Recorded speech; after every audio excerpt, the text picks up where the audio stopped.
एक बार एक छोटी सी बच्ची हाथ में मिट्टी की गुल्लक लेकर के भागती हुई एक दवाइयों की दुकान पर गई। वो काफी देर तक वहां पर खड़ी रही, लेकिन दुकानदार का ध्यान उसकी तरफ नहीं गया क्योंकि और भी बहुत सारे लोग खड़े हुए थे।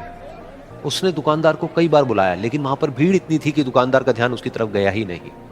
और फिर उस बच्ची को थोड़ा सा गुस्सा आया तो उसने अपनी मिट्टी की गुल्लक लेकर के वहीं काउंटर पर जोर से रख दी, जिसके बाद में जो दुकानदार था और जितने भी लोग खड़े थे वो सब उस बच्ची की तरफ देखने लग गए। और फिर उस दुकानदार ने उस बच्ची से पूछा, बेटे आपको क्या चाहिए?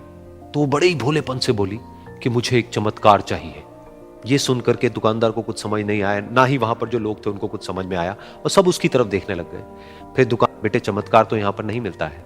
तो बच्ची को लगा कि वो उससे झूठ बोल रहा है, तो बच्ची ने कहा कि मेरी गुल्लक में बहुत पैसे हैं, आप बताओ आपको कितने पैसे चाहिए, लेकिन मैं आज यहां से चमत्कार लेकर के ही जाऊंगी। तो वहीं काउंटर पे एक और आदमी खड़ा था, उसने उस बच्ची से पूछा कि बेटे क्यों चाहिए तुमको चमत्कार?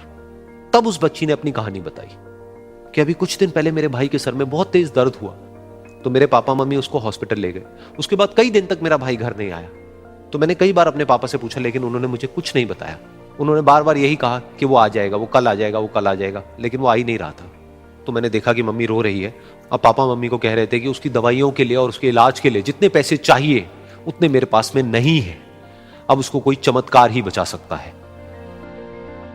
तब मुझे लगा कि अगर मेरे पापा के पास में इतने पैसे नहीं भी हैं तो क्या हुआ, मेरे पास में तो है। तो मैंने जितने भी पैसे जोड़ रखे हैं वो सारे लेकर के मैं इस दवाई की दुकान पर आई। फिर उस आदमी ने उस बच्ची से पूछा, कितने पैसे हैं तुम्हारे पास में? ये सुनते ही उस बच्ची ने अपनी गुल्लक उठाई, जमीन पर फेंकी और तोड़ दी, और पैसे गिनने लग गई। बाकी सब लोग खड़े होकर के उसको देख रहे थे। थोड़ी देर बाद उसने सारे पैसे अपने हाथ में इकट्ठे किए और बोली, मेरे पास में पूरे 19 रुपए हैं। वो जो आदमी वहां पर खड़ा था वो थोड़ा सा मुस्कुराया और बोला कि अरे तुम्हारे पास में तो पूरे पैसे हैं, इतने का ही तो आता है चमत्कार। ये सुनकर के वो बच्ची बहुत खुश हो गई और बोली कि चलो मैं आपको अपने पापा से मिलवाती हूं।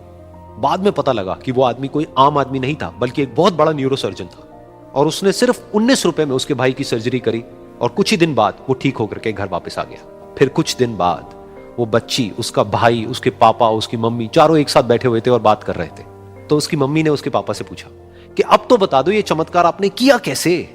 तो उन्होंने अपनी बेटी की तरफ देखा और बोले, ये चमत्कार मैंने नहीं, इसने किया है।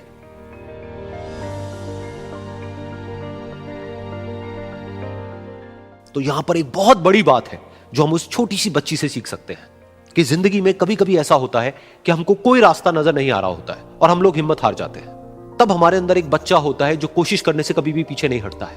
वो हार मानने को तैयार नहीं होता है क्योंकि उसको ना शब्द समझ नहीं आता है।